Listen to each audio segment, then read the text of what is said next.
Bismillahirrahmanirrahim. Assalamualaikum warahmatullahi wabarakatuh.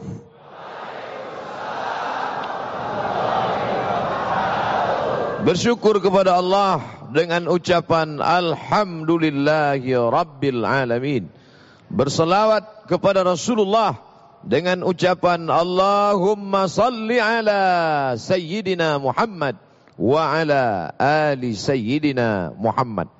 Laisa minna, tidak termasuk golongan kami, kata Nabi sallallahu alaihi wasallam, man lam yarham saghirana, tidak sayang kepada anak kecil, tidak sayang kepada para pemuda, walam ya'rif syarafa kabirina, tidak menghormati yang tua, yang layak untuk dimuliakan, maka bukan umat Muhammad sallallahu alaihi wasallam.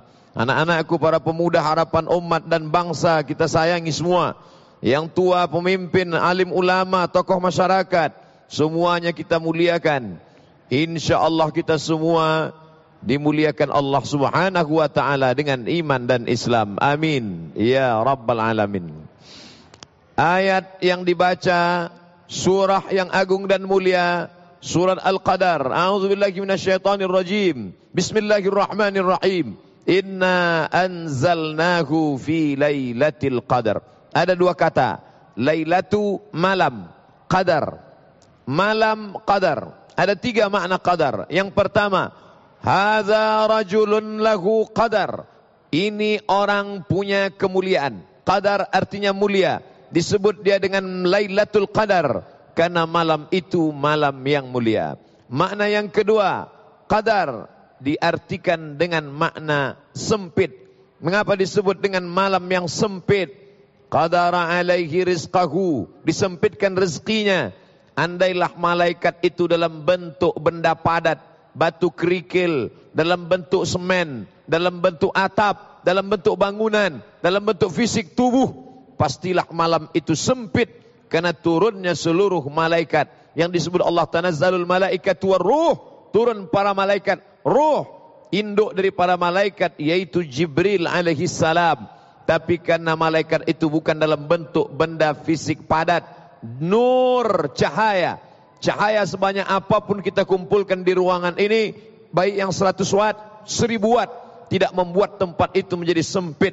Akan tetapi pada waktu pagi ciri malam Lailatul Qadar, yaitu matahari ka'annaha la syu'a'a laha, seakan-akan tak bercahaya. Mengapa matahari seperti tidak bercahaya? Karena ribuan, ratusan, miliaran malaikat dalam bentuk cahaya naik ke langit. Pada saat itu terkalahkan cahaya matahari. Cahaya matahari redup karena cahaya malaikat yang mengalahkan mereka. Kecepatan cahaya 300.000 km per detik. Begitulah perjalanan Isra dan Mi'raj Nabi Muhammad SAW bersama Burak. Burak juga cahaya. Yakadul barqu yaqtafu absarahum. Hampir saja cahaya itu menyambar mata mereka. Jibril dalam bentuk cahaya, jismun nuraniyun, bentuk fisik yang cahaya. Maka malam itu disebut dengan malam qadar karena kemuliaan. Malam itu disebut dengan malam yang sempit karena pada malam itu andai malaikat berbentuk fisik, tentulah dunia ini akan sempit. Yang ketiga, qadar diartikan dengan takdir. Inna kulla syai'in khalaqnahu biqadar. Sesungguhnya segala sesuatu kami ciptakan dengan qadar. Allah Subhanahu wa ta'ala tidak menyebut malam itu kapan. Allah hanya menyebut dia terjadi pada suatu malam. Definisi malam dari sejak tenggelam matahari, nampak syafaq ahmar, memerona, memerah sebelah barat, sampailah terbit fajar. Makanya dalam ayat dikatakan tanazzalul malaikatu warruh, turun para malaikat dan induk dari para malaikat, ruh Jibril alaihissalam. Salamun hiya hatta, selamat pada malam itu sampai batas limit waktunya, hatta matla'il fajr, sampai terbit fajar. Terbit fajar bukan terbit matahari. Ada yang namanya terbit fajar, dan fajar ada dua, fajar sadik, fajar kadzib. Fajar sadik yaitu azan subuh berkumandang, lalu setelah itu barulah terbit matahari. Apakah malam qadar itu sampai terbit fajar atau sampai terbit matahari? Malam qadar sampai terbit fajar. Selesai azan subuh, maka berakhirlah dia sesuai dengan ayat salamun hiya, selamat dia pada malam hari itu, selamat dari malapetaka, selamat daripada setan, selamat daripada kejelekan, selamat daripada keburukan. Dia dipenuhi dengan keselamatan. Maka umat Islam diminta berbondong-bondong meramaikan masjid, surau, langgar, musalla, meminta kemuliaan, kerahmatan, keberkahan dari Allah. Salam sampai kapan? Hatta matla'il fajr, sampai terbit fajar. Begitulah umat Islam dianjurkan memuliakan. Maka ada di berbagai tempat tradisi menghidupkan malam. Dari mulai salat maghrib berjamaah, dilanjutkan zikir dan doa, sampai salat isya berjamaah, dilanjutkan dengan salat tarawih, dilanjutkan dengan salat witir, dilanjutkan dengan tadarus, mempersedikit, meminimalisir tidur, lalu kemudian membaca Al-Quran, berzikir, bertasbih, bertahmid, bertakbir, lalu kemudian salat tahajud malam. Ditambah dengan solat-solat sunat, solat sunat taubat, solat sunat wudu, solat sunat hajat, solat sunat tasbih, solat sunat tahajud. Tidak lagi ditutup dengan witir, karena sudah menutup witir tarawih dengan witir. La witrani, tidak boleh 2 kali witir fi lailatin, dalam satu malam. Sampai pada puncaknya adalah solat subuh berjamaah. Man shalla subha fi jama'atin, siapa yang solat subuh berjamaah, fa ka'annama shallal laila kullah, dapat pahala seperti salat sepanjang malam. Raka'atul fajri, 2 rakaat salat qabliyah subuh, khairum minad dunya wa ma fiha, lebih baik daripada dunia dan seisinya. Siapa yang tidak mendapatkan kemuliaan-kemuliaan Ramadan, faqad hurim. Siapa yang tidak mendapatkan kemuliaan Ramadan, faqad hurim, maka tidak mungkin mendapatkan kemuliaan di luar Ramadan. Sedangkan di dalam Ramadan saja dia tidak meramaikan masjid, apalagi di luar Ramadan. Sedangkan di dalam Ramadan saja dia tidak berinfak, berwakaf, bersedekah, apalagi di luar Ramadan. Maka menghidupkan malam Lailatul Qadar bukan hanya sekedar dengan ibadah-ibadah, tapi juga infak, zakat, wakaf, sedekah. Alhamdulillah, kita merasa tenang pada siang hari ini, dipayungi dengan kubah yang kokoh, dengan masjid yang bangga, membuat kita bangga berada di masjid ini, Masjid Jabal Nur. Tapi jangan lupa, ini semua swadaya masyarakat 6 miliar sudah tertanam, ditambah dengan bantuan pemerintah daerah 4. Tapi bangunan tidak juga kunjung selesai. Kenapa? Karena memang rumah Allah, kebanggaan, harus ada orang-orang yang berinfak, berzakat, bersedekah. Ma'akalta fa'afnaita, hartamu yang banyak, yang kau makan busuk. Wa malabista fa'ablaita, yang kau pakai, kau berikan perhiasan. Lapuk, rumah yang kau bangun, tinggal.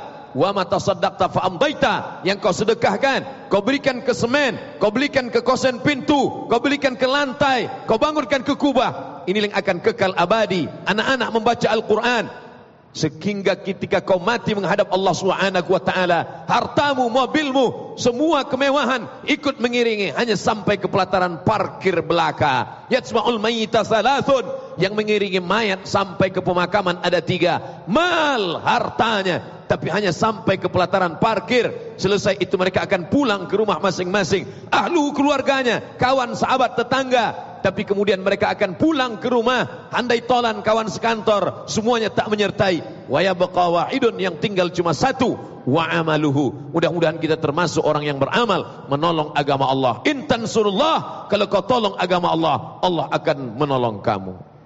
Malam itu malam yang biasa-biasa saja, tapi ketika Allah Ta'ala turunkan Quran pada malam itu, maka malam itu berubah menjadi malam kemuliaan. Allah sebut sifatnya 2. Yang pertama, inna anzalnahu fi lailatin mubarakah. Pada malam itu kami turunkan malam yang penuh barakah. Yang kedua, inna anzalnahu fi lailatul qadar. Kami turunkan dia di malam qadar. Malam qadar, malam keagungan, malam kemuliaan, malam barakah.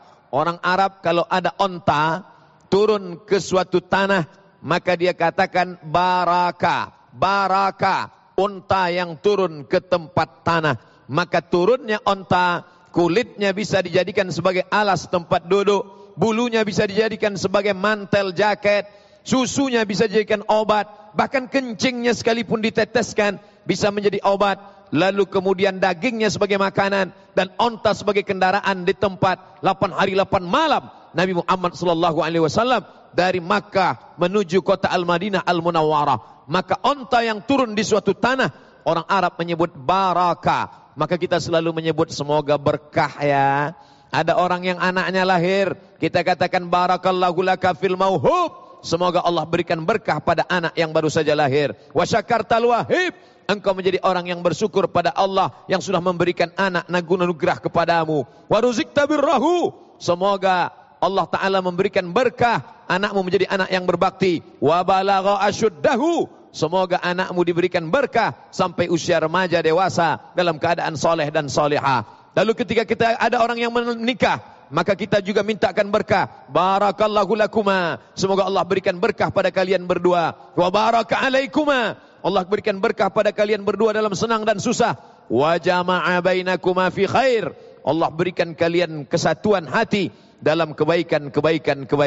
Maka malam itu disebut dengan malam yang penuh barakah. Mengapa? Karena ada keberkahan yang hanya bagaimana cara menghitung malam? Berapa jam sebenarnya malam itu? Apakah siang 12, malam 12? Bukan begitu cara menghitung malam.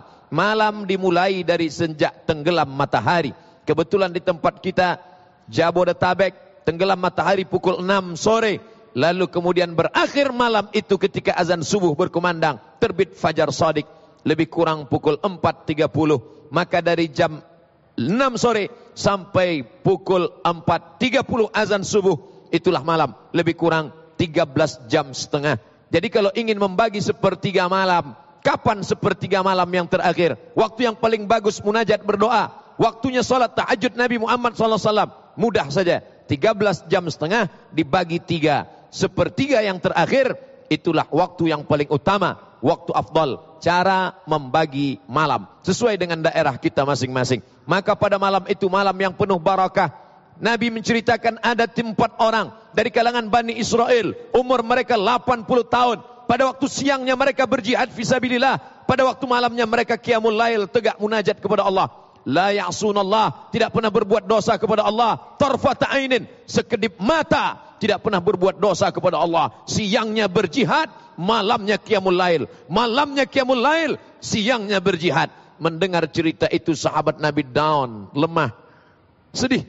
Mana mungkin kami bisa beribadah seperti itu ya Rasulullah? Kami mencari makan, mencari nafkah, menikah, membesarkan anak, mengurus keluarga, menanam korma, berdagang, berniaga. Lalu kemudian kami juga malam perlu tidur. Bagaimana mungkin kami bisa beribadah 80 malam? Mendengar itu Nabi terdiam. Allah Ta'ala muliakan umat ini, dimuliakan dengan turunnya surat Al-Qadar. Hai sahabat Nabi, hai orang beriman yang sedih mendengar cerita Bani Israel, 80 tahun lamanya berjihad siang, qiyamul lail malam, tak pernah berbuat dosa. Allah turunkan yang lebih hebat daripada itu. Apa dia? Lailatul Qadri khairum min alfi syahri. Lailatul Qadar, malam Qadar, khairun, lebih baik, min alfi syahrin, daripada 1000 bulan. Ada orang mengkalikan, menghitung-hitung 1000 bulan sama dengan 80 sekian tahun.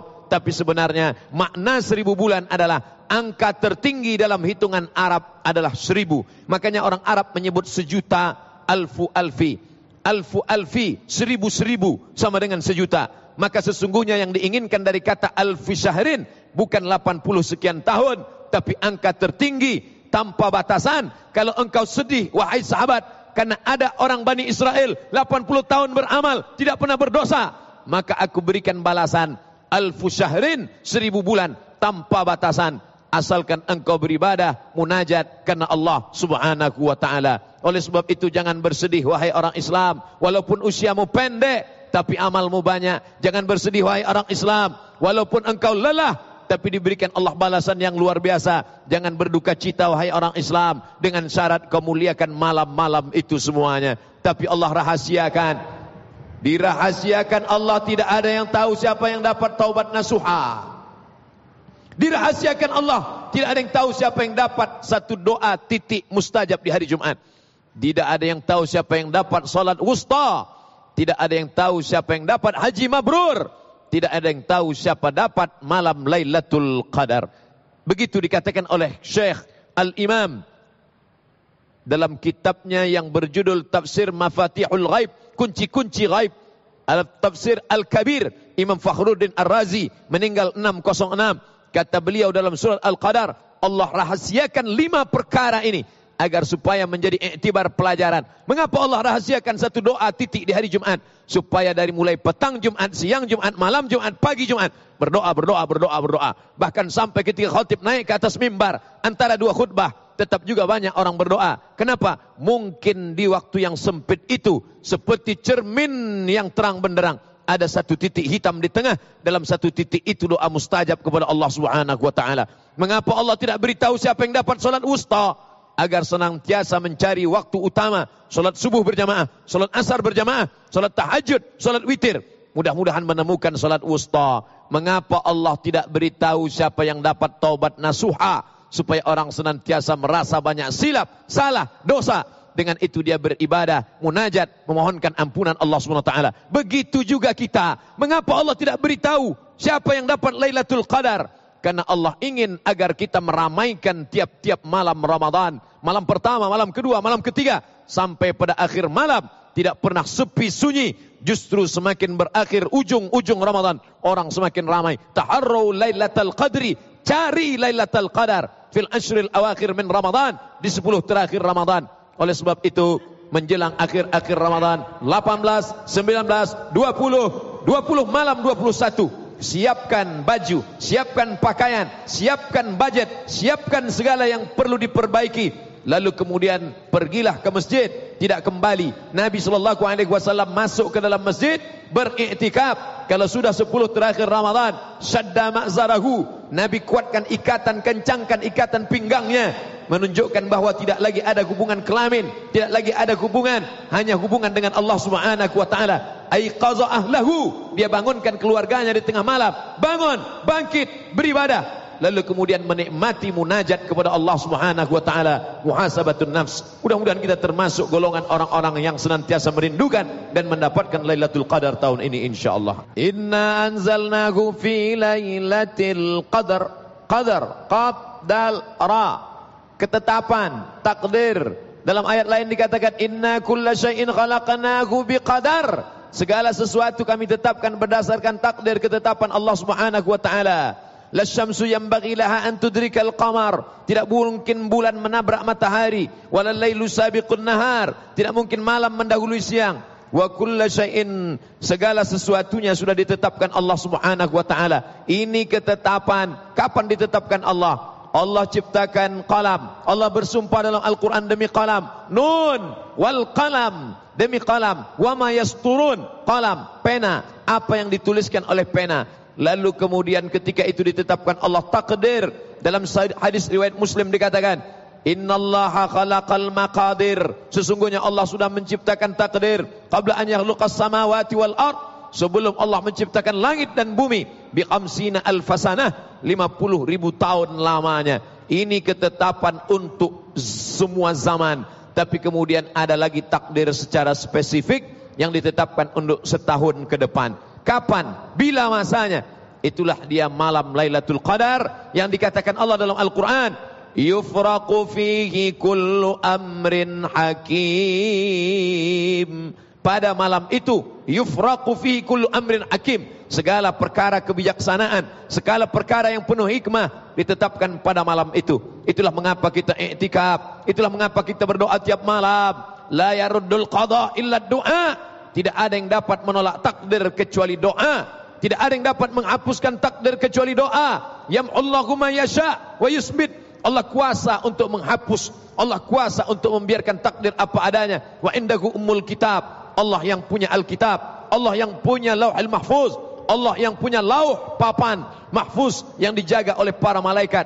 Maka kita berdoa bermunajat kepada Allah, ya Allah, kalau memang takdir kami ke depan baik, tetapkan kebaikan itu pada diri kami. Kalau ada yang tidak baik, Allahumma dafa'anna al-ghala wal waba wal fahsya wal riba wal zina wal munkar ma dhahara minha wa ma batan.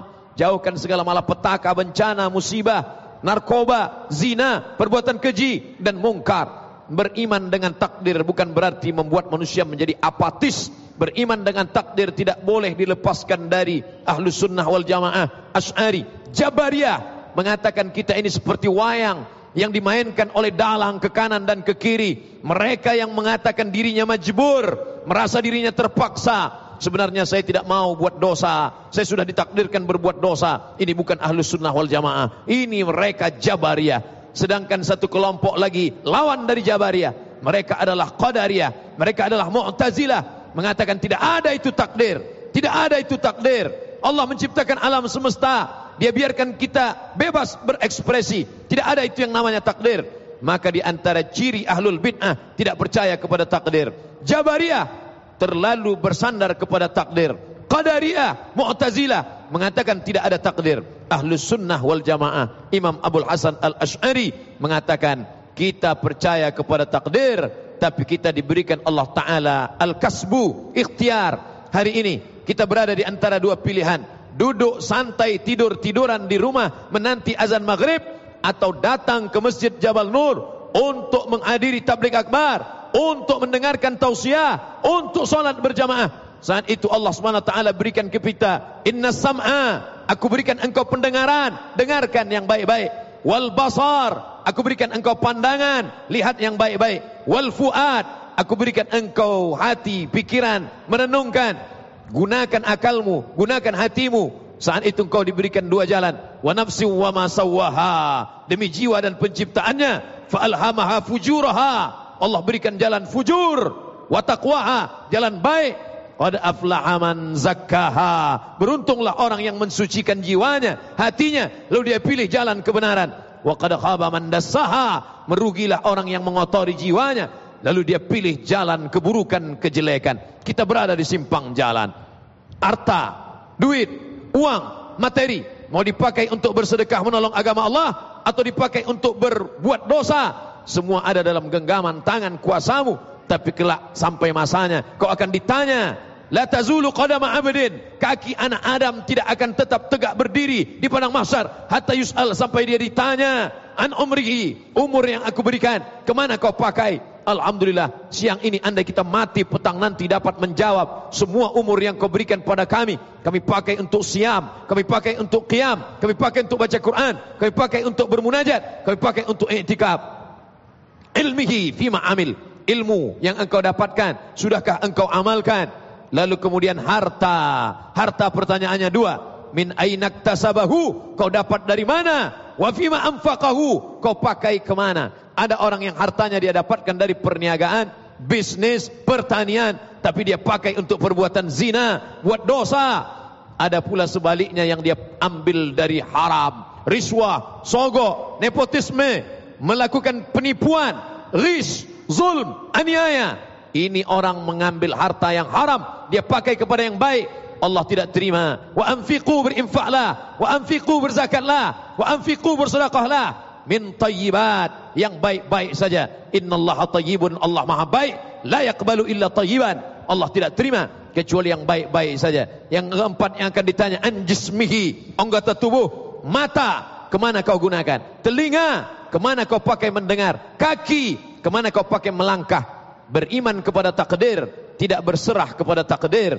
Ketika mereka sedang berada di sebuah lembah, lalu lembah itu ada penyakit wabah pes taun, lalu kemudian Umar bin Khattab mengajak, hai para sahabat, mari kita pindah dari lembah ini kepada lembah yang tidak ada wabah penyakit. Sahabat yang lain bertanya, hai Sayyidina Umar, mengapa kita tidak berserah saja kepada takdir? Kenapa kita tidak mati saja di sini?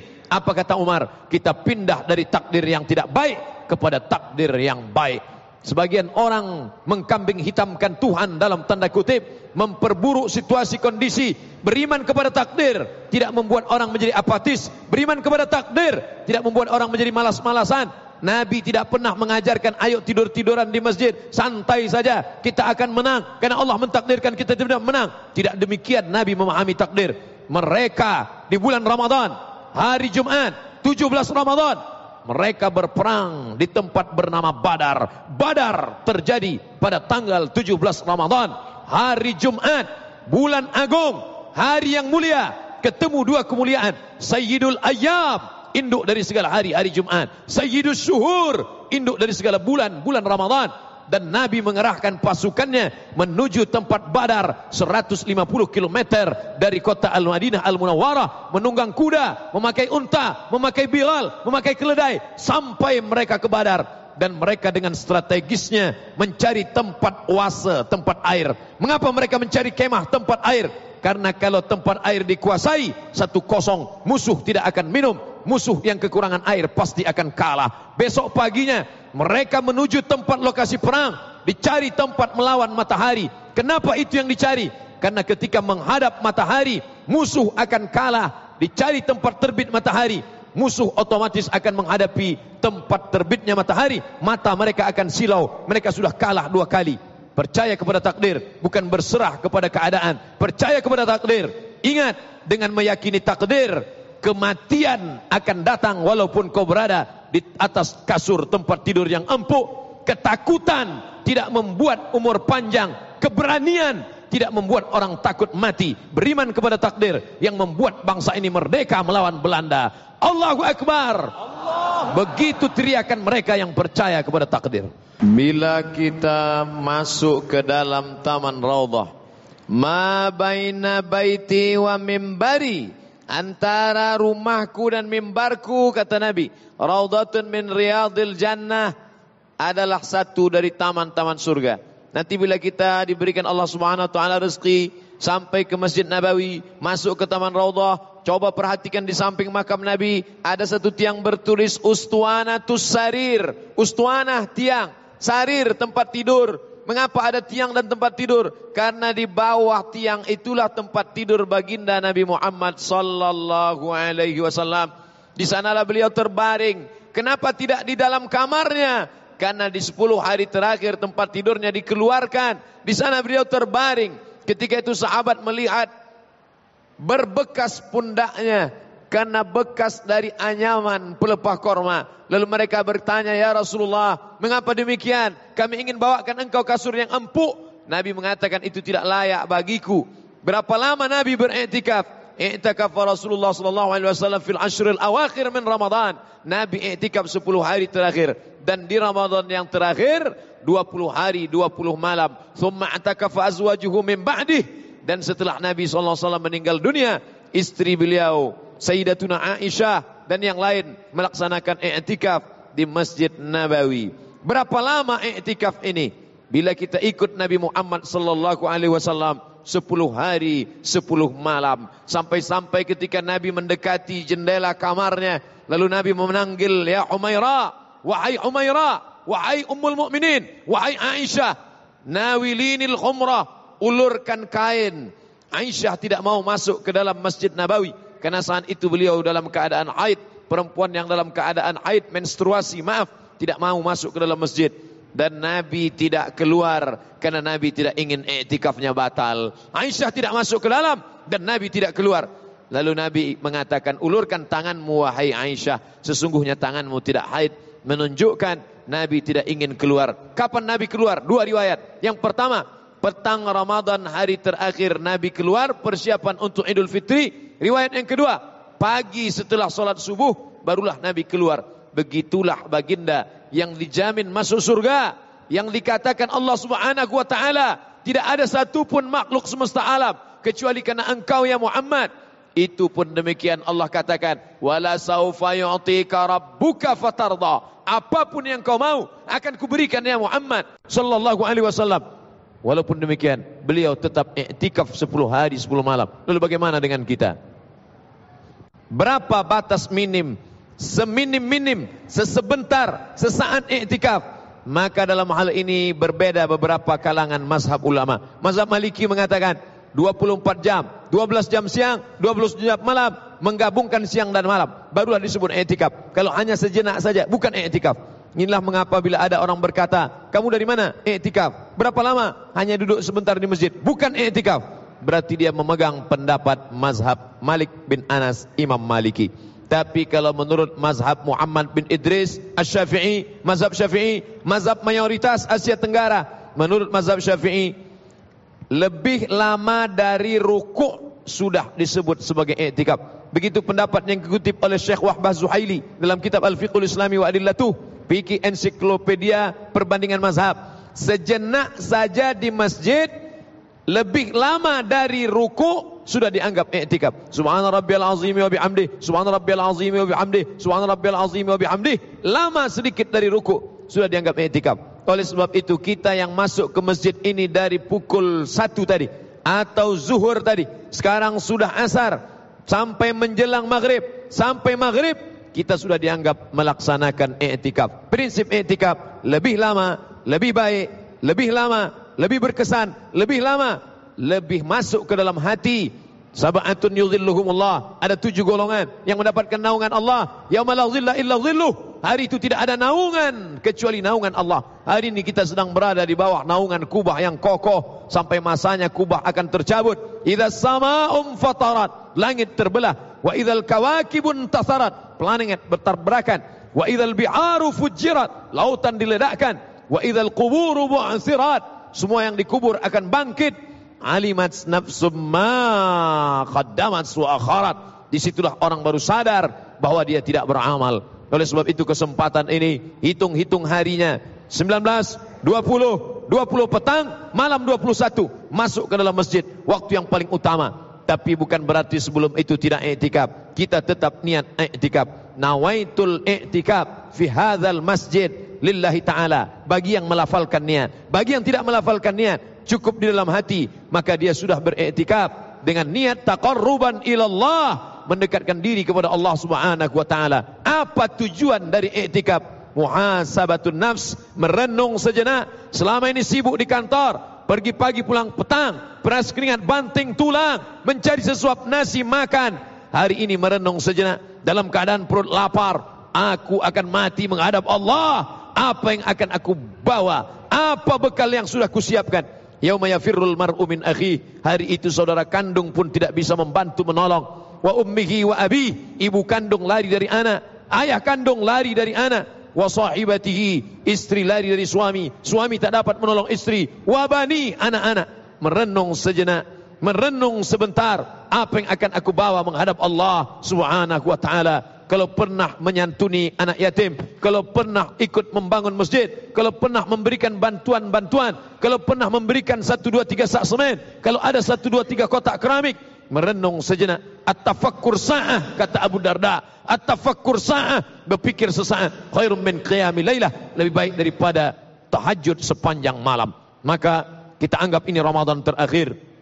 Seakan-akan setelah ini kita akan mati. Tahun depan Ramadan akan ada, tahun berikutnya Ramadan akan hadir, tapi kita belum tentu ada. Manfaatkan, ajak keluarga, i'tikaf, merenung sejenak, baca Quran, perbanyak solat-solat sunat, berzikir, muhasabah. Itu yang akan menjadi bekal menghadap Allah Subhanahu wa taala.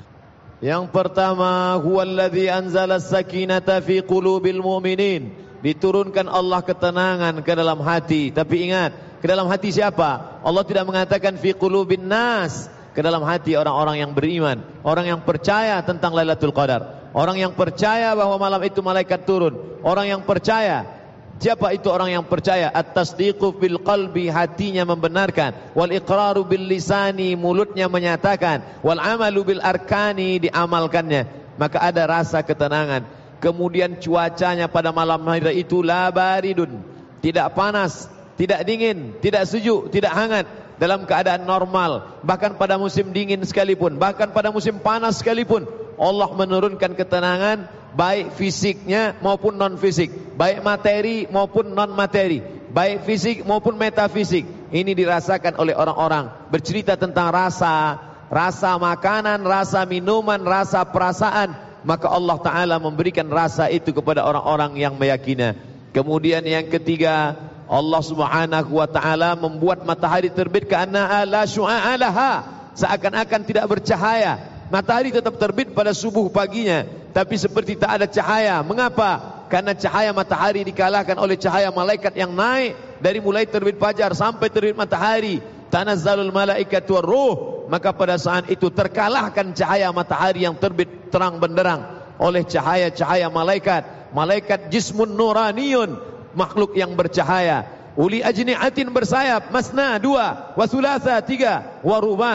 Suatu ketika datang seorang ulama yang dikatakan salah satu dari wali-wali Allah Subhanahu wa taala. Ketika ditanya bagaimana keadaan Lailatul Qadar, hari ini ada orang yang memperhatikan, mengintip di tengah malam, apakah pohon-pohon sudah tumbang, apakah kolam-kolam sudah membeku, apakah saat itu malam bertabur bintang, bagaimana keadaan fisiknya? Sesungguhnya Lailatul Qadar lebih pada keadaan yang bukan physically, karena pada malam itu orang merasakan ketenangan batin yang luar biasa karena kedekatannya dengan Allah Subhanahu wa taala. Dia termasuk orang-orang yang diundang, yang dipanggil Allah, ya ayyatuhan nafsul mutmainnah, wahai jiwa-jiwa yang tenang. Ada jiwa yang masih lagi melakukan perbuatan dosa, ammaratum bisu, perbuatan jahat buruk. Ada pula jiwa-jiwa yang dalam keadaan bimbang, tergantung kemana banyak panggilan. Bila yang memanggil mengajak kepada kebaikan, dia menjadi baik. Tapi bila yang mengajak kepada dosa dan kejahatan, dia menjadi jahat.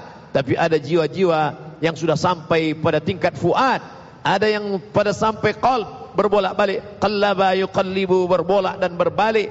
Tapi ada yang sudah sampai pada tingkat fuad. Ma kadzabal fuad ma ra'a. Tidak mungkin berdusta fuad apa yang sudah dia lihat. Itulah hati, hati yang sudah sampai pada tingkat ketenangan. Allah Subhanahu wa taala menyebut dia fuad. Allah Subhanahu wa taala menyebut dia fuad. Rasul pula meminta, ya muqallibal qulub, wahai engkau yang membolak-balikkan hati, sabbit qulubana ala dinik, ala ta'atik. Mudah-mudahan kita termasuk orang-orang yang mendapatkan ketenangan di malam-malam i'tikaf itu, insyaallah. Amin. Insyaallah. Ya Baik. Rabbal alamin. Ustaz, ada yang mengatakan bahwa malam Lailatul Qadar ini hanya terjadi pada masa Rasulullah ketika menerima Al-Quran, dan selanjutnya pada malam-malam selanjutnya di bulan suci Ramadan pada tahun-tahun setelahnya adalah sekedar memperingati. Bagaimanakah untuk bisa menjelaskan ini? Apakah Lailatul Qadar berakhir dengan berakhirnya turunnya ayat Al-Quran? Apakah Lailatul Qadar tidak ada lagi setelah meninggalnya Nabi Muhammad sallallahu alaihi wasallam? Maka buka tafsir yang ditulis oleh Imam Abul Fida Ismail Ibnu Katsir, bermazhab Syafi'i, ulama ahli hadis dan ahli tafsir sepakat ijma' Ahlus Sunnah wal Jamaah bahwa Lailatul Qadar turun setiap tahun sampai hari kiamat terjadi. Siapa yang mengatakan Lailatul Qadar hanya pada zaman Nabi saja, siapa yang mengatakan Lailatul Qadar hanya ada pada saat turunnya wahyu saja, setelah wahyu berhenti turun tidak lagi ada Lailatul Qadar, maka keluar dari ijma' Ahlus Sunnah wal Jamaah yang mengatakan setiap tahun ada Lailatul Qadar, setiap tahun ada keberkahan, setiap tahun ada kemuliaan, setiap tahun kita terus mencarinya. Dan ketika kita mendapatkan itu, Lailatul Qadri khairum min alfi syahri, lebih baik daripada 1000 bulan. Begitu dikatakan Imam At-Tabari, begitu dikatakan Imam Fakhruddin Ar-Razi dalam tafsir Al-Kabir, begitu dikatakan oleh Imam Ibnu Katsir dalam tafsir Al-Qur'anil Azim, begitu dikatakan para ulama dalam kitab-kitab tafsir mereka. Wallahu a'lam bishawab. Kapan start mulai malam? Ketika tenggelam matahari, nampak syafaq ahmar, merona merah, maka sudah masuk malam Lailatul Qadar. Sampai kapan? Sampai terbit fajar shadiq, azan subuh. Setelah itu berakhirlah dia. Lalu bagaimana dengan orang yang salat maghrib, setelah itu dia salat isya, setelah itu dia salat tarawih, setelah itu dia salat witir, setelah itu dia tidur sampai subuh? Apakah dia juga mendapatkan Lailatul Qadar? Maka dia sudah mendapatkan kemuliaan. Semakin lama dia berqiyamul lail, semakin lama dia bermunajat kepada Allah, semakin banyak kesempatan itu dia peroleh. Lalu setelah mendapatkan itu, apa yang terjadi pada dirinya? Ada perubahan. Apakah setelah melihat Lailatul Qadar dia menjadi tukang bual, tukang cerita, kemana-mana cerita, aku sudah dapat Lailatul Qadar, aku sudah menemukan Lailatul Qadar, aku sudah melihat pohon tumbang, aku sudah melihat kolam membeku, aku sudah melihat begini. Yang terjadi adalah perubahan pada diri. Yang sebelumnya bakhil, yang sebelumnya pelit, yang sebelumnya kikir, tidak mau bersedekah, setelah Lailatul Qadar menjadi orang yang dermawan, karihil mursalah, seperti angin yang bertiup sepoi-sepoi tak berhenti. Begitulah kebaikannya. Sebelum Lailatul Qadar tidak mau menutup aurat, tapi setelah bulan Ramadan terjadi perubahan pada dirinya. Sebelum Lailatul Qadar sombong, aku tidak mau menyambung tali silaturahim. Setelah Lailatul Qadar menjadi orang yang sangat baik, rendah hati, meneteskan air mata. Ada perubahan dalam diri. Renungkan sejenak, apakah setelah Ramadan ini ada perubahan? Andai ada perubahan, mungkin secercah Lailatul Qadar sudah menghampiri diri kita. Tapi andai tidak, man salatuhu lam tanhahu anil fahsya wal munkar, siapa yang ibadahnya tidak merubah dirinya, falam yazdad illa bu'dan, maka sesungguhnya dia bukan semakin dekat pada Allah, dia semakin jauh dari Allah Subhanahu wa taala. Sebaik-baik orang yang beribadah adalah orang yang berada di dalam masjid, melaksanakan qiyamul lail. Lalu bagaimana dengan saudara kita yang mencari nafkah sebagai security, penjaga malam? Saudara kita yang berdagang hanya bisa di waktu malam karena siangnya dia tidak boleh menjual makanan.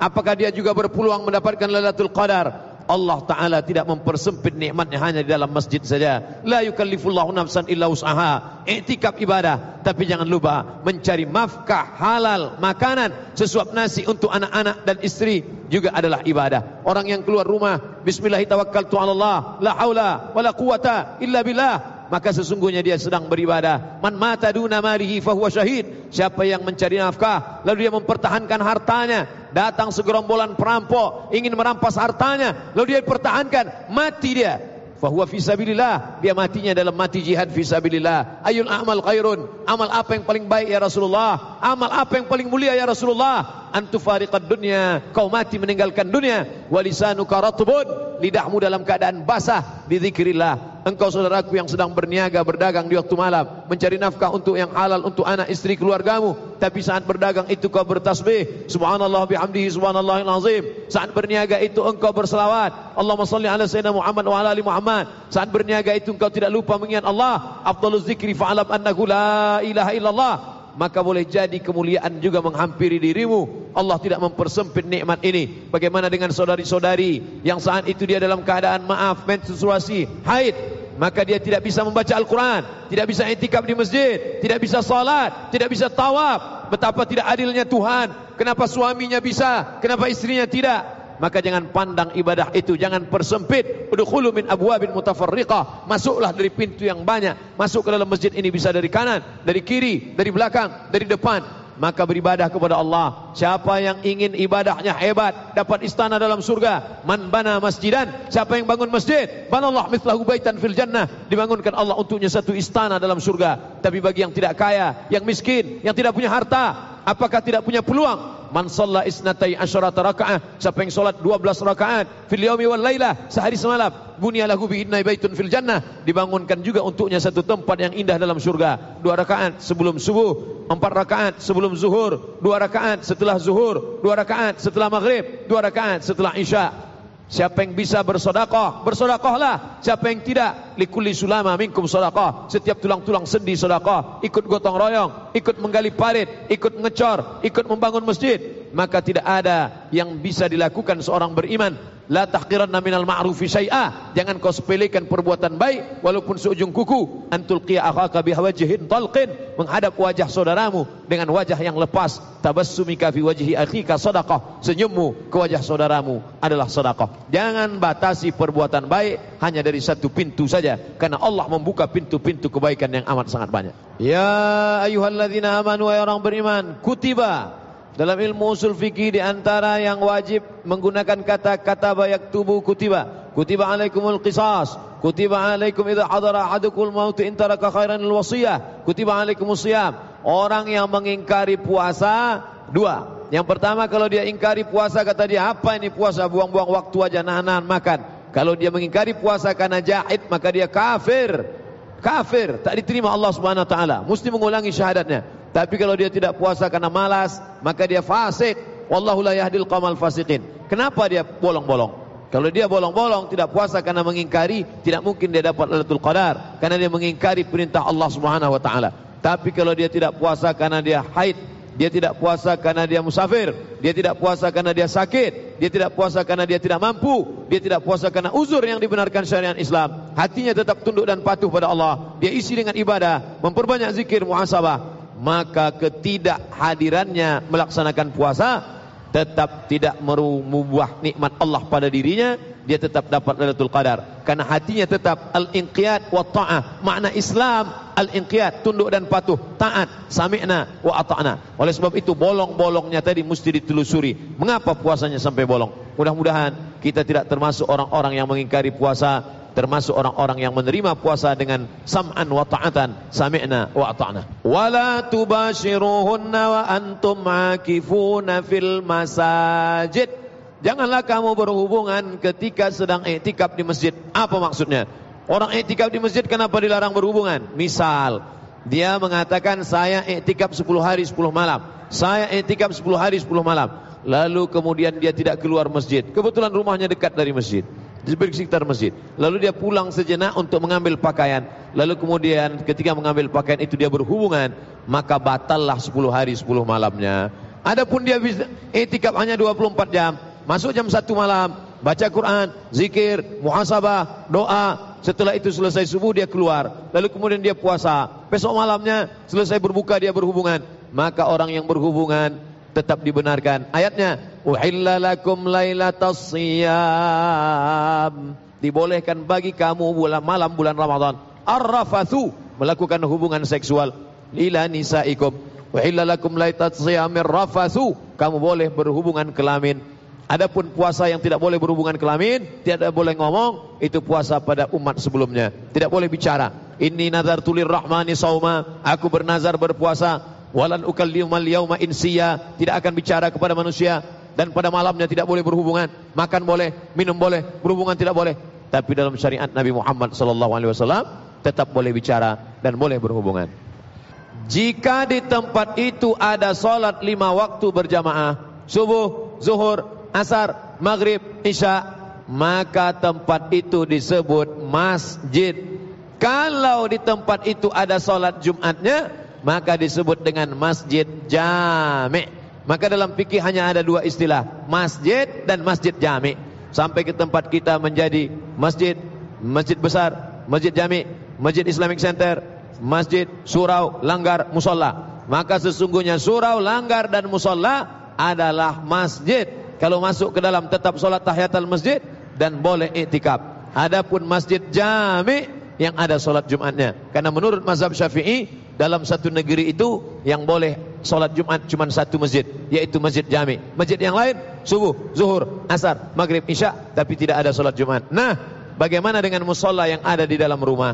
Musola dalam rumah bukan tempat iktikaf, tapi ada satu mazhab yang membolehkan bagi perempuan untuk i'tikaf dalam musola dalam rumah, yaitu mazhab Hanafi. Sedangkan mazhab Maliki, mazhab Syafi'i, mazhab Hambali, i'tikaf hanya ada 2 tempat, musola yang ada solat 5 waktu, masjid, atau masjid jami' yang ada solat Jumatnya. Wallahu a'lam.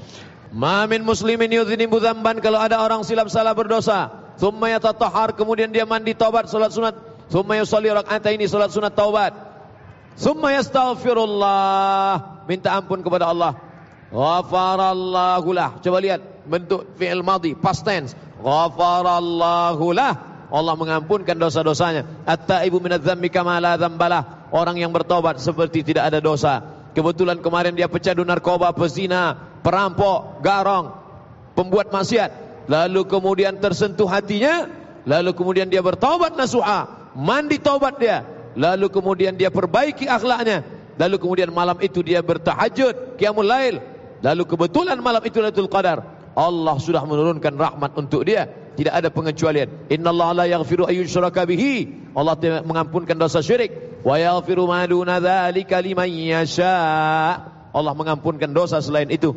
Mudah-mudahan saudara-saudara kita yang masih berada dalam gelimang dosa, bertaubatlah. Inilah bulan pertaubatan, inilah bulan dibukakan Allah.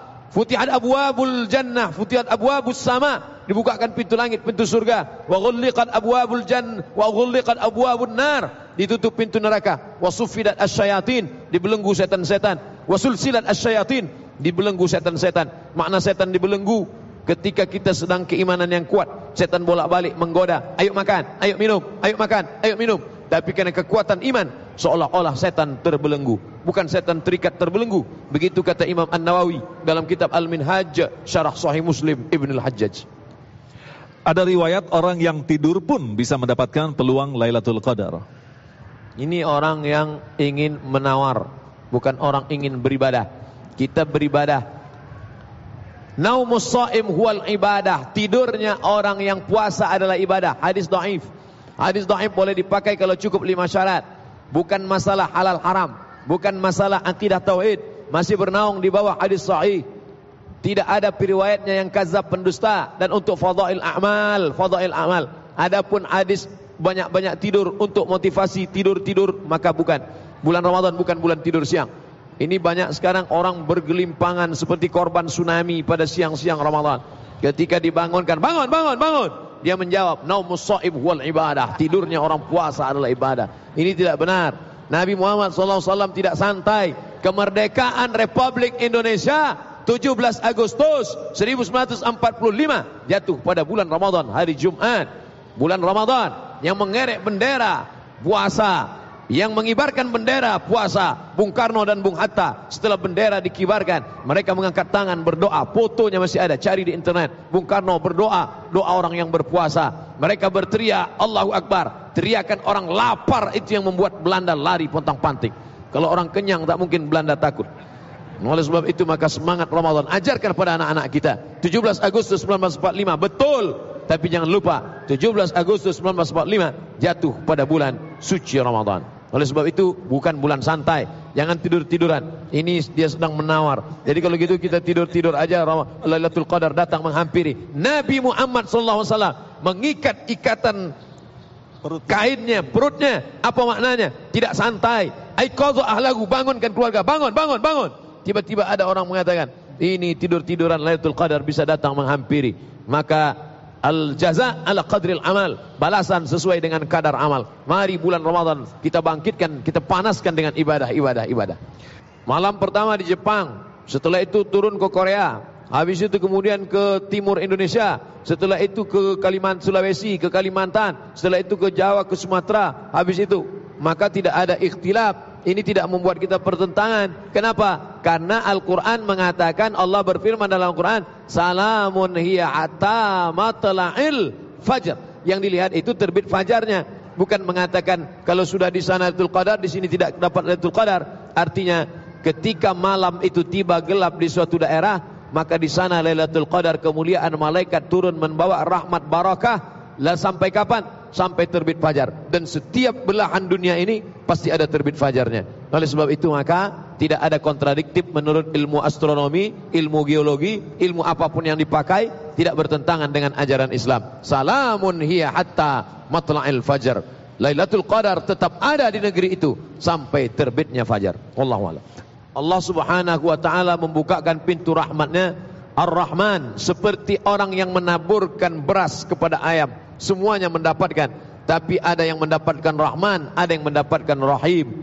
Ada yang mendapatkan Rahman, kebaikan-kebaikan, tapi ada khawasul khawas, orang yang khusus lagi khusus, awam di atas awam, khawas di atas khawas, khawasul khawas. Siapa itu puasanya awam? Tahan makan, tahan minum. Awam. Di atas itu khawas, siapa dia? Tahan makan, tahan minum, tahan pikiran, tahan hati, tahan bisikan. Siapa itu khawasul khawas? Puncak di antara yang puncak. Pembagian Imam Al-Ghazali, dia adalah mereka-mereka orang-orang yang tidak pernah sedetik pun melupakan Allah Subhanahu wa taala. Oleh sebab itu di antara wali-wali Allah berkata, kalau sampai sedetik aku melupakan Allah, maka kafirlah aku. Na'udzubillah. Ini ucapan khawas yang tak boleh diucapkan oleh orang awam. Karena kalau itu kita ucapkan, maka gugurlah iman kita kepada Allah Subhanahu wa taala. Kenapa ini saya sampaikan? Sama seperti jari kita, ada di bawah, ada di tengah, ada di atas. Iman juga begitu, kadar keilmuan juga begitu, kadar kemampuan juga begitu. Maka Allah Ta'ala berikan sesuai. Ini kadar Lailatul Qadar yang diberikan kepada dia, ini kemuliaan yang diberikan kepada dia. Inti Lailatul Qadar bukan kita mengukur-ukur kita dapat atau tidak. Inti Lailatul Qadar adalah supaya kita isi malam-malam Ramadan dengan qiyam. Ada beberapa malam lagi, terus semangat tarawih, terus semangat witir, terus semangat qiyamul lail, terus semangat tahajud, terus semangat i'tikaf. Masalah Allah mau beri atau tidak beri, itu urusan Allah Subhanahu wa taala. Kita hanya pasang pancingnya, pasang bambunya, pasang kail mata pancingnya, letakkan di tepi kolam. Itu urusan kita. Ikannya datang atau tidak datang, itu urusan Allah Subhanahu wa taala. Kita hanya siapkan cawannya, bersihkan gelasnya. Masalah minumannya akan datang atau tidak, itu urusan Allah Subhanahu wa taala. Jangan terlampau mengurus urusan Allah sampai kita tidak mengurus urusan kita. Jangan mengurus urusan Allah sampai kita tidak mempersiapkan diri. Tujuan kajian kita ini adalah mari kita bersemangat mengisinya. Mudah-mudahan kita semuanya mendapatkan Lailatul Qadar insyaallah. Orang yang berbuat silap, salah dan dosa, setelah itu dia bertaubat kepada Allah, apanya yang berubah? Apakah pakaiannya berubah? Apakah cara pandangnya berubah? Apakah amalnya berubah? Maka Islam membuat orang merubah mindset, main otak, settingan kepalanya berubah. Sebelum dia taubat dengan setelah taubat, apa bedanya? Banyak orang keliru memahami hidup. Dulu sebelum saya ngaji, hidup saya lancar-lancar aja, hidup saya aman-aman aja. Setelah saya ikut ngaji, hijrah, sholat ke masjid, sendal saya hilang, helm hilang, motor hilang, anak sakit. Kenapa begini? Ini orang bukan berubah, dia hanya sekedar merubah cara hidup. tapi tidak merubah cara pandang. Orang yang sudah taubat, yang sudah mendapat Lailatul Qadar, dia mendapatkan pencerahan. In asabat husarra, kalau yang datang itu menenangkan jiwanya, syakar, dia bersyukur. In asabat hudarra, kalau yang menimpa dirinya itu kesulitan, sabar, dia bersabar. Itulah orang-orang yang mendapatkan Lailatul Qadar. Itulah orang-orang yang menghadapi hidup dengan tenang. Kenapa? Karena hidup ini tidak pernah lepas dari dua. Ada saatnya senang, ada saatnya susah. Ada saatnya sempit, ada saatnya lapang. Ketika engkau senang, bersyukurlah. Kalau kau bersyukur, la in syakartum la azidannakum. Ketika engkau dihadapi kesulitan, bersabarlah. Kalau kau sabar, Allah juga beri balasan. Innama yuwaffas sabiruna ajrahum bighairi hisab. Setelah taubat, berubah cara pandang. Setelah haji mabrur, berubah cara pandang. Setelah mendapatkan doa makbul, berubah cara pandang. Setelah mendapatkan Lailatul Qadar, berubah cara menyikapi hidup. Mudah-mudahan kita termasuk orang-orang yang berubah cara pandang tentang kehidupan, ridha menerima ketetapan Allah. Man lam yarda biqada'i, siapa yang tak ridha menerima takdirku, walam yasbir bibalai, tidak sabar menerima ujianku, falyatlub rabban siwaya, carilah Tuhan selain aku. Kita ridha menerima Allah. Raditu billahi rabba wabil islami dina. Tapi ada saatnya kita tidak ridha, kita tidak senang, kita harus perbaiki. Kita tidak senang dengan masjid yang terbengkalai, memandang ke atas masih ada semen-semen yang kasar. Kita tidak ridha melihat ke belakang, masih ada tangga-tangga yang belum terpasang. Maka kita tidak senang melihat ini semua. Orang kaya bukan orang yang rumahnya besar, orang kaya bukan rumah mewah, mobilnya mewah. Orang yang kaya adalah orang yang tidak sabar melihat rumah Allah belum selesai. 6 miliar sudah terkucur dana, 4 miliar dari Pemda, tapi masih ada 7 miliar lagi. Orang beriman, dia tidak risau melihat masjid, tapi dia risau kenapa masjid tidak selesai, kenapa tidak digunakan harta yang dititipkan Allah Subhanahu wa taala. Oleh sebab itu, yang ada uang cash, berikan untuk kemakmuran Masjid Jabal Nur ini. Yang belum ada, maka berdoa semoga dilapangkan Allah rezekinya. Bagi yang sudah ada tapi tidak bawa cash, jangan lupa catat nomor rekeningnya. InsyaAllah semuanya akan mendapat kebaikan-kebaikan. Ramadan mendapat kebaikan, Syawal melimpah ruah kebaikan, insyaAllah. Amin.